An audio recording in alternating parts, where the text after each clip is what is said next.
Hello, my name is Seb and welcome to our Jump Inside series. This is where we give you a 10-minute breakdown of an intro to a story. Today's episode, we are doing Life is Strange 2 episode 1, and we are playing this because we're building up to the Life is Strange double exposure, which is coming out at the end of the month. So without no further ado, let's get started on Life is Strange 2.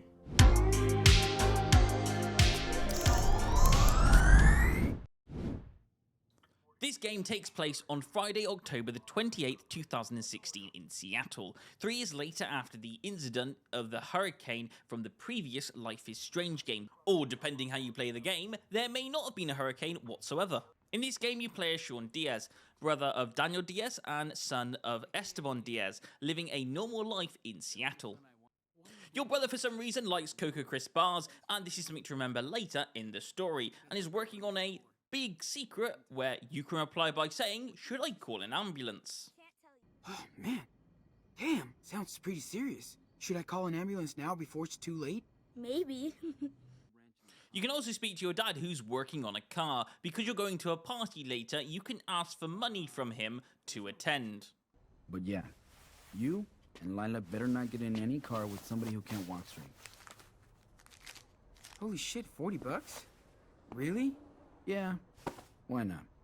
Now, it's very important to understand that this is a telltale game, which means if you're not sure, this game is filled with lots of choices, and depending on choices that you make can determine different outcomes in the game at different points within the game. Meaning that choosing food and drinks that you're taking to the party can have a bigger impact than you think later on down the line in this story. Sean is also an artist, so he draws a lot in his book at times throughout this game. The lighting is nice. It's been a while since I've sketched my room. So everything's going normal. You're on a Skype call with your friend who's getting ready for the party, and everything is going fine until...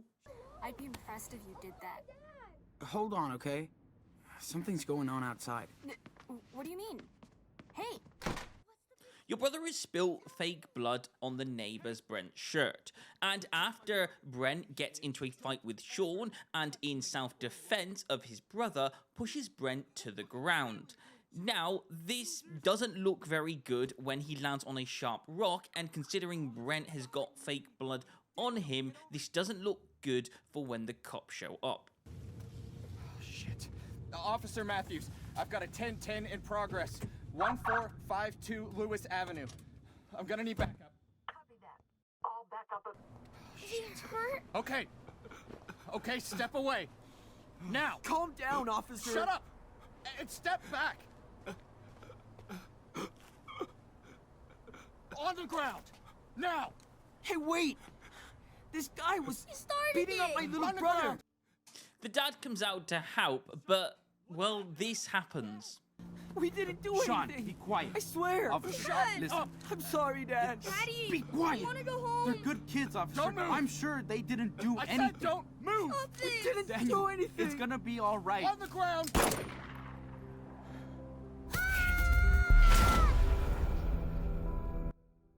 Now, the Life is Strange story normally follows people with certain gifts and powers, and unlike Max from the previous game, it's not your character, Sean, that's got the powers. It's your brother, Daniel. Sean knows they have to get away, so both Sean and Daniel go on the run. Without Sean saying too much about what happened to Daniel, mainly because Daniel was unconscious at the time, Sean tells Daniel that they're going on a camping trip for a while. No, man. We can't stop here. We gotta keep going. No pouting, okay? All while keeping a big secret he's not ready to tell Daniel just yet, that their father died in the accident. Now, I don't really want to give too much away because of how deep this story gets, but I recorded the whole of episode 1 and I thought it was an excellent playthrough, but I decided I don't really want to give too many spoilers away. This game gets really, really deep. and it's beautifully designed, made with lots of love and care and attention.